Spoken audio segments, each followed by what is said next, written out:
ముఖ్యమంత్రి సీఎం ప్రసంగం తీరు చూస్తూ ఉంటే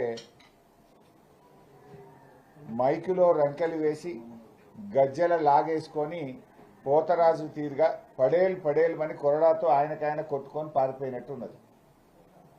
అబద్ధాలను అడ్డుకునేటోళ్ళు లేడు, ఆపటోళ్ళు లేడు. 10 ఏళ్ల పాట తప్ప కొత్తగా చెప్పింది లేదు, చేసింది అంతకన్నా లేదు.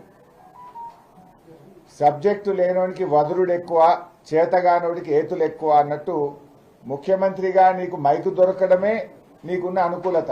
ఎందుకంటే మాకు మైక్ ఇయ్యలే, ఉల్టా ఆయన్నే చెప్పండి స్పీకర్ గారిగా వాళ్ళకి మైక్ ఇవ్వకండి, బీఆర్ఎస్ వాళ్ళకి ఛాన్స్ ఇవ్వకండి, నేను చాలా అబద్ధాలు ఆడినాయిగా, మళ్ళీ నా అబద్ధాలను వాళ్ళు బయట పెడతారు అని చెప్పి మైక్ ఇవ్వద్దని పరోక్షంగా స్పీకర్ గారికి చెప్పి ఆయన బయటకు బారిపోయింది. ఆయనకు తెలిసింది ఘోరంతా, చెప్పేదంతా కూడా అబద్ధాలే. అబద్ధాల పునాదుల మీద అధికారంలోకి వచ్చి ఇవాళ అసెంబ్లీలో కూడా అబద్ధాలతోనే పాలన కొనసాగిస్తా ఉన్నాడు. మూసీ కాలుష్యం కంటే ముఖ్యమంత్రి నోటి కాలుష్యం ఎక్కువైపోయింది. అసలు ఒక్కటన్నా నిజం చెప్పినవా నువ్వు ఈరోజు అసెంబ్లీలో? ఏడాదిలో నువ్వు చేసిందేమీ లేదు, గొంతు దించుకోవడం తప్ప రేవంత్ రెడ్డి ఏడాదిలో చేసిందైతే ఏమీ లేదు. అబద్ధాలు చెప్పడంలో గిన్నిస్ రికార్డును ఇలా రేవంత్ రెడ్డి గారు బద్దలు కొడతా ఉన్నాడు.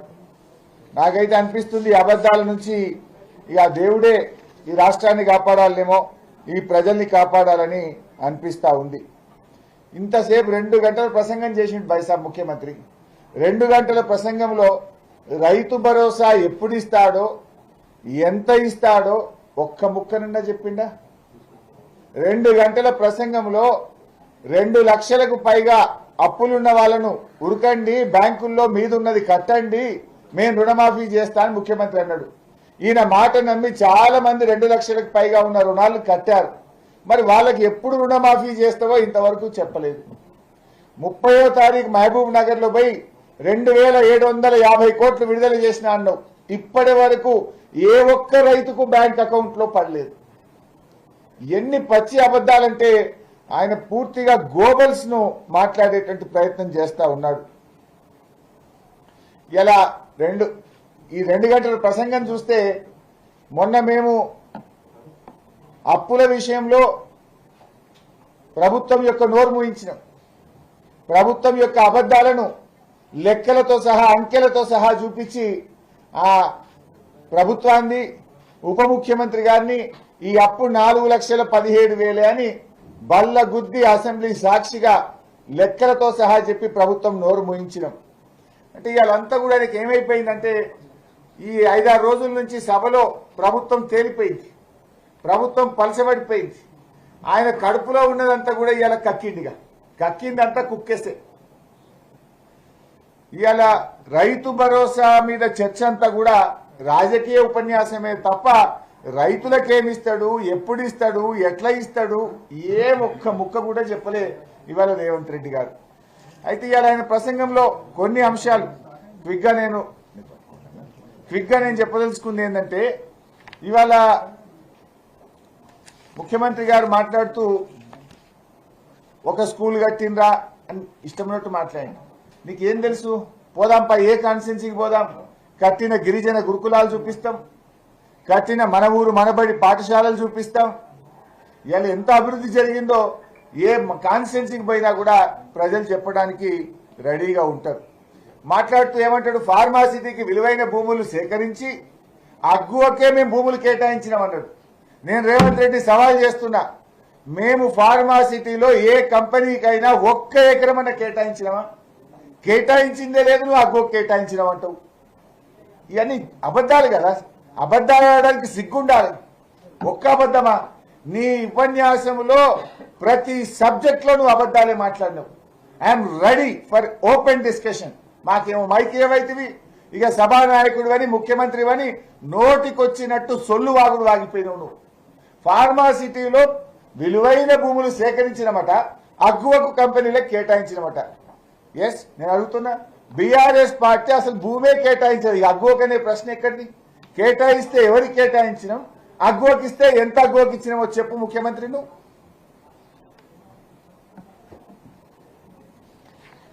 ఈరోజు ఆయన మాట్లాడుకుంటూ అంటాడు, రుణమాఫీ చేయొద్దంటున్నామట, మేము ఫీజు రియంబర్స్మెంట్ వద్దంటున్నామట. సిగ్గుండాలే మాట్లాడడానికి. ఫీజు రియంబర్స్మెంట్ ఇవ్వండి మహాప్రభు అని ముఖ్యమంత్రికి పలుసార్లు లెటర్లు రాసినాము, అసెంబ్లీలో మాట్లాడినాము, ప్రతిపక్షాలు మాట్లాడుతున్నాయి, విద్యార్థులు కొట్లాడుతున్నాడు. ఇవాళ ముఖ్యమంత్రి అసెంబ్లీలో ఎంత పచ్చి అబద్ధాలు ఆడతాడంటే, మేమట రేడియల్ రోడ్స్ వద్దన్నమాట, రుణమాఫీ వద్దన్నమాట, ఫీజు రియంబర్స్మెంట్ వద్దన్నమాట, త్రిబులార్ వద్దన్నమాట, సాగునీటి ప్రాజెక్టులు వద్దన్నమాట. నేను ఛాలెంజ్ చేస్తున్నా, మీరే సాక్ష్యం, మీడియా సాక్షిగా, రాష్ట్ర ప్రజల్ని కూడా అడుగుతున్నా, అసెంబ్లీ సాక్షిగా ఒక ముఖ్యమంత్రి ఇంత పచ్చి అబద్ధాలాడే ముఖ్యమంత్రిని నా జీవితంలో వినలేదు, చూడలేదు. ఎక్కడన్నా బీఆర్ఎస్ పార్టీ అన్నట్టుంటే ఒక్క రుజువు చూపియండి. మేము ఉల్టా రుణమాఫీ ఎప్పుడు చేస్తావు ముఖ్యమంత్రి, నువ్వు చేస్తే 15 ఆగస్టులోగా నువ్వు రుణమాఫీ చేస్తే నేను రాజీనామా చేస్తాను సవాల్ చేసిన. నేను రుణమాఫీ చేయమని నీ మెడలు వంచే ప్రయత్నం చేసిన. రుణమాఫీ చేస్తావా చేయవా నీ సంగతి ఏందో బల్ల గుద్ది అసెంబ్లీలో నిన్ను ప్రశ్నించిన. ముఖ్యమంత్రి ఎంత సిగ్గు లేకుండా మాట్లాడతారంటే, బీఆర్ఎస్ వాళ్ళు రుణమాఫీ చేయొద్దంటున్నారు, బీఆర్ఎస్ వాళ్ళు ఫీజు రియంబర్స్మెంట్ కట్టొద్దంటున్నారు, బీఆర్ఎస్ వాళ్ళు త్రిబులార్ రోడ్ వద్దంటున్నారు, ఆరోగ్యశ్రీ పైసలు ఇవ్వద్దంటున్నారు. ఇదే మాట్లాడేది. అసలు ఇది ఎట్లుందంటే చోరు ఉల్టా కోత్వాల్కు డాంటే అన్నట్టున్నది. ఇయ్యండి నువ్వు, ఎగబెట్టింది నువ్వు, మోసం చేసింది నువ్వు. ఈ మహాప్రభు ఇంకెప్పుడు ఇస్తావని రోజు నీ వెంట పడుతున్నాం కాదే. మేము ఇయ్యొద్దన్నాము, ఈ అభివృద్ధి మేము వద్దంటున్నామని ముఖ్యమంత్రి మాట్లాడితే అర్థం పద్ధం ఉండాలన్నా వద్దా? ఏమన్నా ఏం మాట్లాడుతున్నావు నువ్వు? ఒక్క ఆధారం అన్న ఉందా నువ్వు చెప్పేదానికి? అంటే ఆయన అన్ని కూడా చావు తెలివితేటలు, ఆయన భాషలో చెప్పాలంటే చావు తెలివితేటలు ప్రదర్శిస్తుండు. ఆరిపోయే దీపానికి వెలుతురు ఎక్కువ అన్నట్టు నీ పార్టీ ఎట్లా కథమైపోతుంది. నీ గ్రాఫ్ నీ ఏడాది పాలనలో పూర్తిగా పడిపోయింది. అందుకే నువ్వు గొంతు పెంచుకొని బిగ్గరగా మాట్లాడి ఏదో నేనున్నాను అని నీ ప్రజెన్స్ చూపించుకుంటే ప్రయత్నం చేస్తున్నావు. గొంతు పెంచినా, అరిచినా, గీ పెట్టినా, నువ్వు అల్లరి చేసినా, 2 గంటలు మాట్లాడినా తెలంగాణ ప్రజలు నిన్ను నమ్మరు. అయిపోయింది నీ పని. నీ చేతలతో చేయాలి తప్ప నువ్వు నీ మాటల గారడితోనో గొంతు చించుకుంటేనో ప్రజలు నిన్ను నమ్మరు. ఏంది నువ్వు చెప్పింది? అలా 2 లక్షల రుణమాఫీ మీద క్లారిటీ ఇయ్యలే, రైతు భరోసా మీద క్లారిటీ ఇయ్యలే, పంటల బీమా చేతులెత్తి పడేసింది అలా తుమ్మల నాగేశ్వరరావు. వానకాలంకు పంటల బీమా అన్నాడు, యాసంగికి వాయిదా వేసిండు. యాసంగికి పంటల బీమా అన్నాడు, ఇప్పుడు మళ్ళీ వచ్చే సంవత్సరం చూస్తా అంటుండు.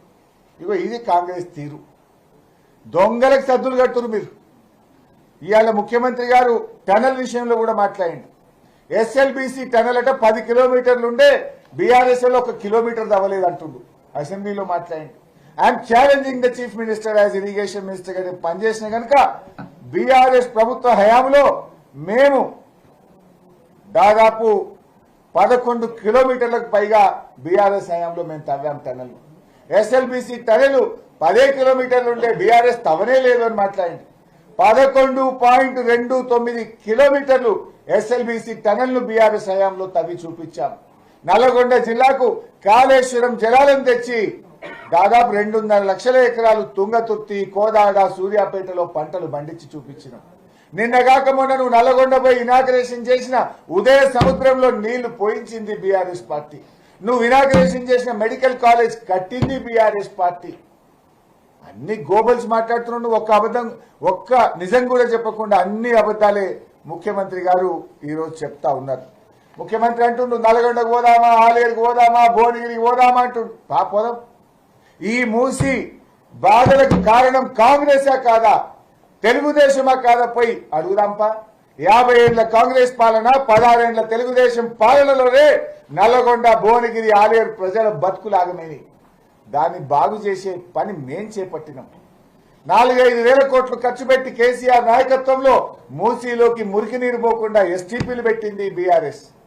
కాళేశ్వరం నీళ్లు తెచ్చి మూసీలో గోదావరి జలాలు ప్రవహింపజేయడానికి ప్రణాళికలు చేసింది బీఆర్ఎస్. పోదాంపా ముఖ్యమంత్రి గారు, లగచెర్ల పోయి అడుగుదాంపా. నీ కాన్స్టిట్యున్సీకే పోయి లగచెర్ల రైతులతో మాట్లాడదాం. వస్తానో కదా గన్మెన్లు లేకుండా? ఎస్, మేము కూడా వస్తాం. లగచెర్ల పోదాం. మూసీలో బాధితులు ఉన్నారు కదా, మూసీ ఎక్కడైతే నది ప్రారంభమవుతుందో అక్కడి నుంచి నల్గొండ దాకా నడుద్దాంపా. ఎప్పుడు పోదామో డేట్ పెట్టు, వస్తాం, మేము కూడా వస్తాం. ఎన్ని రోజులు నడుస్తామో నడుద్దాం. ఏదో అసెంబ్లీలో మైక్ ఉందని మాట్లాడు కాదు కదా. నీ తీరెట్లున్నదంటే కేవలం దబాయింపులతో నువ్వు ఇవాళ మా మీద ఇవాళ జులుం చేసే ప్రయత్నం చేసినావు. స్పీకర్ గారు కూడా అరే మా క్లారిఫికేషన్ మైక్ ఇవ్వమంటే కనీసం మైక్ కూడా ఇవ్వకుండా ఈరోజు సభను వాయిదా వేసుకొని వెళ్లిపోయిన పరిస్థితి చూశాం. అప్పుల గురించి మాట్లాడింది ముఖ్యమంత్రి గారు, మరి క్లారిఫికేషన్ మైక్ ఇవ్వాలి కదా. ఈ అప్పుల గురించి అయితే ఒక జోక్ అయిపోయింది బయట. మీరు కూడా ఒక్కసారి పాత వీడియోలు తీసి ఈ మంత్రులందరూ ఎప్పుడెప్పుడు ఏమేమి మాట్లాడినో ఒక దగ్గరే చూపిస్తే కనీసం వాళ్ళకి సిగ్గన్న వస్తుంది. ఇప్పుడు పోయినసారి అసెంబ్లీ సమావేశాల్లో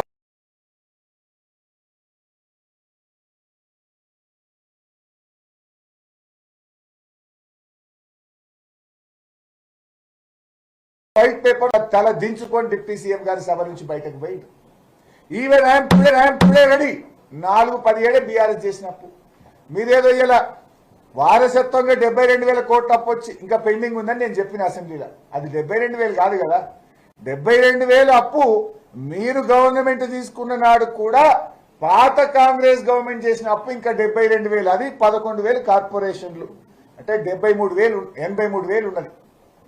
కాంగ్రెస్ ప్రభుత్వం వచ్చినాక డిసెంబర్ 7 నుంచి మార్చి 31 దాకా చేసిన 15,000 ఉంది. ఇదే 1,00,000 కోట్లు.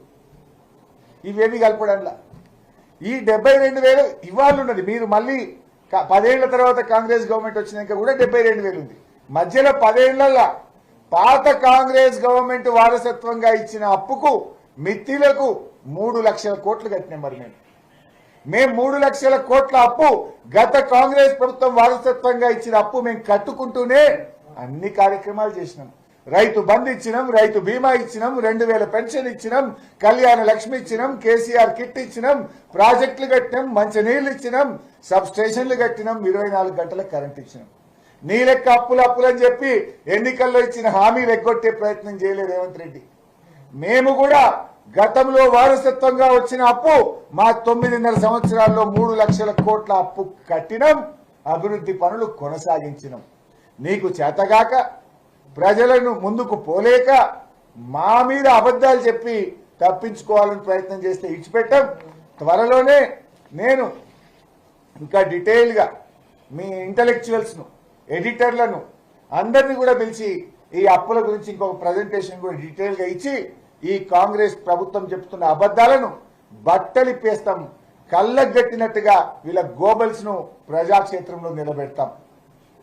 ఇకపోతే కాళేశ్వరం గురించి మాట్లాడండి. ఆయన ఏమంటాడు 50,000 ఎకరాలకే నీళ్ళు ఇచ్చినాం అన్నడా లేదా? ఇయ్యాల ఇది నేను చెప్తలేను. ఇక ఇది ఈ ప్రభుత్వం ఇచ్చిన ప్రజెంటేషన్. కాంగ్రెస్ ప్రభుత్వం అధికారంలోకి వచ్చిన తర్వాత కాళేశ్వరం ప్రాజెక్టు దగ్గర మొత్తం మంత్రులు పోతే ఆడ ఒక ప్రజెంటేషన్ పెట్టి లైవ్ టెలికాస్ట్ వచ్చింది టీవీలలో. ఏముంది ఇలా కాళేశ్వరం ప్రాజెక్టులో మొత్తం కలిపి 20,33,572 ఎకరాల ఆయకట్టు వచ్చిందని ఇది కాంగ్రెస్ ప్రభుత్వం చెప్పిన లెక్క. ఇది కాంగ్రెస్ ప్రభుత్వం చెప్పిన లెక్క. ఇలా దేని కింద ఎంత వచ్చిందో ఉన్నది. కాలువల కింద 98,571 ఎకరాలు, కొత్తగా చెరువులు నింపడం ద్వారా 39,146 ఎకరాలు, 2,143 ఎంఐ ట్యాంకుల కింద 1,67,000 ఎకరాలు, స్థిరీకరణ కింద 17 లక్షల ఎకరాలు, అదేవిధంగా కూడవెల్లి, హల్దీవాగు చెక్ డ్యాంల కింద 21,000 ఎకరాలు, మొత్తం 20,33,000 ఎకరాలకు కాళేశ్వరం కింద ఆయకట్టు వచ్చిందని నీ ప్రభుత్వం ప్రజెంటేషన్లోనే ఉంది. ముఖ్యమంత్రి ఇలా అసెంబ్లీలో అంటాడు 50,000 వారింది. నోరా మోరా మాట్లాడుతందుకు కొద్దిగా సిగ్గన్ను ఉండాలి అబద్ధాలన్నికి.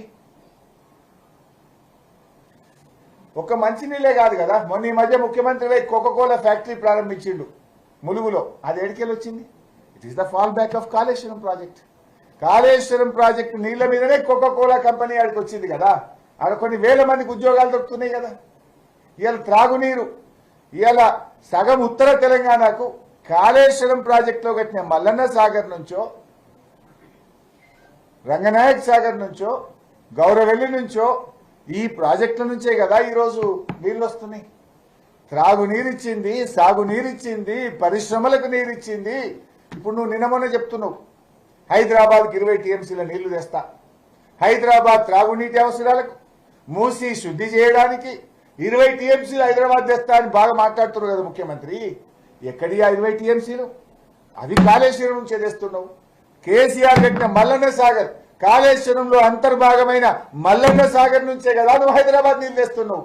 కాళేశ్వరమే లేకపోతే మల్లన్న సాగర్ లేదు, మల్లన్న సాగరే లేకపోతే హైదరాబాద్కు నువ్వు తెస్తానన్న 20 టీఎంసీలు ఎక్కడికి వస్తాయని నేను అడుగుతాను.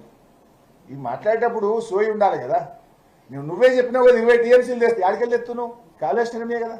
మూసి శుద్ధి చేయడానికి ఆడికెళ్ళి తెస్తున్నావు, కాళేశ్వరం నీళ్ళే కదా. ఈ విషయం ఒక్కసారి గుర్తు పెట్టుకోవాలి. అంటే ఇవాళ ఆయన ఒక కాశీం రజు లెక్క అయిపోయాడు. ఏది పట్టది ఓ రాజు లెక్క, ఒక నియంతలాగా ఇవాళ రేవంత్ రెడ్డి పాలన ఉన్నది, రేవంత్ రెడ్డి యొక్క మాటలు ఉన్నాయి. ఇకపోతే హైటెక్ సిటీ కూడా అమ్మేసినామంటాడు. ఇది ఎక్కడి బాధనే? ఎవరన్నా పిల్లగాళ్ళంటే పరిశాన్ ఉన్నది. హైటెక్ సిటీ అమ్మిండ్రు ఎవరన్నా? అసలు హైటెక్ సిటీ అమ్మిండ్రు అని రేవంత్ రెడ్డి మాట్లాడినీ కన్నా కొంచెం సోయి ఉండాలి కదా. ఈ రకంగా మొత్తంగా కూడా ఒక గోబల్స్, ఆ గోబల్స్ అంటే బతుకుంటే ఇలా ఉరిపెట్టుకుంటుండే కావచ్చు రేవంత్ రెడ్డిని చూసి. అంత పచ్చి అబద్ధాలతోని ఇవాళ తన ప్రసంగాన్ని రేవంత్ రెడ్డి కొనసాగించింది. ఇక నేనేందో 20,000 కోట్ల అప్పు మాఫీ చేసిన అంటుడు. అసలు ఆ 20,000 కోట్లల్లా ఆ మహబూబ్ నగర్ లో ఇచ్చిన 2,750 కోట్లలో రూపాయి ఎవరికి రానేలే. ఆ ఇచ్చిన 17,000 కోట్లల్లా చాలా మందికి బ్యాంకులలో రిజెక్ట్ అయిపోయింది. అసలు రమారమి నెట్గా అసలు వచ్చిన పైసలు అంత కొడితే 15,000 కోట్లు పడ్డట్టున్నాయి రైతుల అకౌంట్లలో. అవి ఆడికెళ్ళి ఇచ్చినావు నువ్వు. 7,500 కోట్లు రైతు బంధు ఎగ్గొట్టినావు వానకాలం. 7,500 రైతు బంధు ఎగ్గొట్టినావు. 2,500 కోట్లు ప్రతి సంవత్సరం ఇచ్చే ఫీజు రియంబర్స్మెంట్ ఎగ్గొట్టినావు. ముసలోళ్ళకు నెలకు 2,000 ఇచ్చే పింఛన్ 2 నెలలు ఎగ్గొట్టే అగో 2,000 ఎగ్గొట్టినావు. కేసీఆర్ కిట్టు బతుకమ్మ చీరలకు ఇచ్చే పథకాలు బంద్ చేసి అవో 1,000 కోట్లు ఎగ్గొట్టినావు. అంటే ఈడ కొట్టినావు, గడ పెట్టినావు. నువ్వు అడికెళ్ళి తెచ్చినావు, ఏమి ఇచ్చినావు? బైసాబ్ 7,500 వానకాలం రైతు బంధు, 2,500 ఫీజు రియంబర్స్మెంట్, ముసలోళ్ళకి ఇచ్చే పింఛన్ 4,000 అన్నావు, ఇచ్చే 2,000 2 నెలలు ఎగ్గొట్టినావు, అవి 2,000 బీకినాయి. ఇక బతుకమ్మ చీరలు కేసీఆర్ కిట్టు ఏడాది నుంచి బంద్ పెట్టినావు, అవో 1,000 కోట్లు ఎగ్గొట్టినావు. అన్ని కలిపితే ఇక్కడ 15,000 కోట్లు 13,000-14,000 కోట్లు ఎగ్గొట్టినావు. గడ 15,000 కోట్ల రుణమాఫీ చేసినావు. ఇక నేను చేసినా ఏం ఉద్దారకం చేసినావు? రైతులకు ఇచ్చే క్రమం తప్పకుండా వచ్చే రైతు బంధుని ఎగ్గొట్టినావు కదా. పేదలు ఎవరు పోతారండి సర్కారు దవాఖానలకు? దళితులు, గిరిజనులు, బలహీన వర్గాలు, కడు నిరుపేదలు. సర్కారు దవాఖానకు పోతే ఆడపిల్ల పుడితే 13,000, మగపిల్లవాడు పుడితే 12,000. మంచిగా కేసీఆర్ కిట్ ఇచ్చి కాన్పు చేసి ఇంటికాడ దించే మంచి పథకాన్ని ఖతం చేసినావు కదా. ఇక నువ్వు నేను చేసిన అంటావు, ఎగ్గొట్టినావు నువ్వు, పథకాలు బంద్ చేసినావు నువ్వు. ఉన్న పథకాలను కూడా ఆగం చేసినటువంటి చరిత్ర రేవంత్ రెడ్డిది. ఇంకో మాట మాట్లాడతాడు, రుణమాఫీ చేసినప్పుడట మేము మిత్తిల మీద పడ్డాయి రైతులకు అన్నాడు. మరి నీ పాలనలో పడతలేవా ఇప్పుడు? నేను అడుగుతున్నా, నువ్వు ఎప్పుడు చేసినావు? డిసెంబర్ 9 నాడు చేస్తా అన్నావు. ఇవాళ మళ్ళీ డిసెంబర్ 7 దాటింది. నువ్వు ఇస్తున్న రుణమాఫీ డిసెంబర్ 9, 2023 నాటికే ఇస్తున్నావు. కొంతమందికి ఆగస్టులు ఇచ్చినావు, కొంతమందికి ఇప్పుడు ఇస్తా అంటున్నావు. వీళ్ళందరికీ ఏడాది మిత్తి 6 నెలల మిత్తిలు రైతులు కట్టుకోలేదా? ఇవాళ నీ రుణమాఫీ పూర్తిగా చేసిన వాళ్ళకు కూడా పాక్షికంగానే చేసినావు. మిత్తి కడితేనే బ్యాంకుల రుణమాఫీ అయింది. బ్యాంకులోళ్ళు ముక్కు విండి నీ పాలనలో అయిన కొద్ది మందికి కూడా మిత్తి కట్టినాకనే రుణమాఫీ కాగితం వాళ్ళ చేతికి ఇచ్చింది. దీని మీద నేను రెడీగా ఉన్నా. రైతుల మీద మిత్తి పట్టరా లేదా? I'm ready for open discussion. మంత్రి తుమ్మల గారు వస్తారా, భట్టి గారు వస్తారా, ముఖ్యమంత్రి గారు వస్తారా? రమ్మనండి. నువ్వు చేసిందే పావులలో 40 పైసలు చేసినావు. ఆ చేసిన 40 పైసల్లో కూడా రైతుల మీద వడ్డీ భారం పడ్డది. ఇంకా 60% మంది రైతులకు రుణాలు మిగిలే ఉన్నాయి. నేను అడుగుతున్నా, 2 లక్షల పైన వాళ్ళ మీద నువ్వేమన్నావు? తొందరగా కట్టుంది, మీరు కట్టంగానే నేను మాఫీ చేస్తాను, ఈ బ్యాంకులలో 2 లక్షలు వేస్తాను. నీ మాట నమ్మి 3 రూపాయల మిత్తికి 2 రూపాయల మిత్తికి అప్పు తెచ్చి కట్టిన రైతులు. ఇవాళ నువ్వు ఇంత ఉపన్యాసం కొడితే ఏం కొట్టినావు? ఆ 2 లక్షల పైన ఉన్న వాళ్ళకి ఎప్పుడు రుణమాఫీ చేస్తావో చెప్పలేదు కదా ముఖ్యమంత్రి గారు. తుమ్మల గారు కూడా ఏం చెప్పలే. చెప్పండి మరి, ముక్కు నేలకి రాసి చెంపలేసుకొని 2 లక్షల పైన ఉన్నలకు రుణమాఫీ చేయమని క్షమాపణ చెప్పండి. లేదు వాళ్ళు వడ్డీలు పెరుగుతున్నాయి, మిత్తిలు పెరుగుతున్నాయి, వెంటనే 2 లక్షల రుణమాఫీ అన్న చేయండి. చేసింది తప్పు, పైగా ఇంకేదో పెద్ద ఆయన ఏదో నీతులు చెప్పే ప్రయత్నం చేస్తున్నాడు, అన్ని గోబలు చెప్పేటువంటి ప్రయత్నం చేస్తున్నాడు. అదేవిధంగా అల్లు అర్జున్ వ్యవహారం, దాని మీద కూడా మాట్లాడండి ముఖ్యమంత్రి. ఇవాళ మాకు మైక్ అడిగితే ఇయ్యడు. ఎందుకంత భయమే మాకు మైక్ అడగడానికి? సరే, దాన్ని మేమేమి సమర్థించలే. అక్కడ ఒక మహిళ చనిపోవడం అది బాధకరం, విచారకరం, దాన్ని కూడా బీఆర్ఎస్ పార్టీ ఖండిస్తూ ఉంది. నువ్వు ఇంత మాట్లాడుతున్నావు కదా, మరి చట్టం ఇవాళ కాంగ్రెస్ పార్టీకో రేవంత్ రెడ్డికి చుట్టమైందా? నీ సొంత ఊరు కొండారెడ్డిపల్లిలో సాయిరెడ్డి అని మాజీ సర్పంచ్ నీ తమ్ముళ్ళ వల్లనే ఆత్మహత్య చేసుకుంటున్నా, నీ తమ్ముళ్ళ వేధింపుల వల్ల చనిపోతున్నా సూసైడ్ లెటర్ రాస్తే నీ తమ్ముడిని ఎందుకు అరెస్ట్ చేయవని నేను అడుగుతా ఉన్నా. నీ తమ్ముడికో రూలు, ప్రజలకో రూల్ ఉంటుందా? నీ తమ్ముడిని ఎందుకు అరెస్ట్ చేయలేను? నీ తమ్ముడి విషయంలో కాంగ్రెస్ పార్టీకి నీ తమ్ముడికి నువ్వు ముఖ్యమంత్రి ఉన్నావు కనుక చట్టం చుట్టమైందా? కనీసం ఎఫ్ఐఆర్ కూడా నమోదు చేయలేదు, కేసు నమోదు చేయలేదు, వాళ్ళను బెదిరించి భయభ్రాంతులకు గురి చేసినావు కదా. నువ్వు ఏదో బాగా ప్రేమ ఉన్నట్టు మాట్లాడుతుండు. మరి ఒక గిరిజన విద్యార్థి వాంకిడి హాస్టల్లో నీ ప్రభుత్వం అన్నం పెట్ట చేత కాకపోతే విషాహారం తిని శైలజ అనే అమ్మాయి 10-12 రోజులు నిమ్స్ ఆసుపత్రిలో చావుతో కొట్టుమిట్టాడి పోరాడి శ్వాస విడిచింది. మరి ఆ శైలజను పరామర్శించడానికి రేవంత్ రెడ్డికి ఒక్క నిమిషం టైం దొరకలేదా? నీ మంత్రులకు ఒక్క నిమిషం టైం దొరకలేదా? చివరికి అమ్మాయి చనిపోతే అంత్యక్రియలకు కూడా వెళ్లకుండా మా ఎమ్మెల్యే గారు కోవా లక్ష్మి గారిని అర్ధరాత్రి 12 గంటలకు అరెస్ట్ చేసినావు కదా రేవంత్ రెడ్డి. ఇదా నీ ప్రజాపాలన? పెద్ద నీకేదో ప్రేమ ఉన్నట్టు మాట్లాడుతున్నావు. సరే, దురదృష్టకరం. ఆ సంఘటన ఎవరు చనిపోవాలని కోరుకోం, కానీ ప్రేమ అందరి మీద ఉండాలి కదా. నీకు అవసరమైతే ప్రేమ, లేకపోతే విషమా? శైలజని ఎందుకు నువ్వు పరామర్శించలే? శైలజ కుటుంబాన్ని నువ్వు ఎందుకు ఆదుకోలేదు? శైలజ అంత్యక్రియలకు మా ఎమ్మెల్యే గారిని పోనీయకుండా ఎందుకు అరెస్ట్ చేసినావు అని నేను అడుగుతా ఉన్నా. రేవంత్ రెడ్డి అంతా కూడా మొసలి కన్నీరు డ్రామా. అవసరానికి పాట పాడతాడు, మాట మాట్లాడతాడు. ఆయనలో నిజాయితీ లేదు. ఈ అసెంబ్లీ సమావేశాలు మీరే సాక్ష్యం. అసలు అసెంబ్లీ అంటే ఒక శాంటిటీ. రాష్ట్ర ప్రజలు శాసనసభను ఒక దేవాలయంగా చూస్తాం. శాసనసభ అనేది రాష్ట్రంలో అత్యున్నతమైన చట్టసభ. ఆ సభలో ఒక చర్చ జరిగినా, ఒక మాట మాట్లాడినా దానికి ఒక గౌరవం, ఒక విలువ ఉండాలి. కానీ రేవంత్ రెడ్డి గారు ఆయన సభానాయకుడే ఇందాక నేను చెప్పినట్టు కాళేశ్వరంలో 20 లక్షల ఎకరాలు సాగైతే 50,000 ఎకరాలే సాగైందని మాట్లాడుతాడు. అన్ని అబద్ధాలు. అట్లా చూసుకుంటూ పోతే ఉత్తమ్ కుమార్ రెడ్డి గారు నీటిపారుదల శాఖ మంత్రి మొన్న అసెంబ్లీలో మాట్లాడుతూ 10 ఏళ్ల బీఆర్ఎస్ పాలనలో ఒక్క ఉద్యోగం ఇవ్వలేదు. ఏమో మాట్లాడాలి? మీరు ఆ వీడియో తీసి ఆయన వీడియో నా వీడియో ప్లే చేసి ప్రజల్లోకి వదలండి. Let people understand. మేము 1156 AEE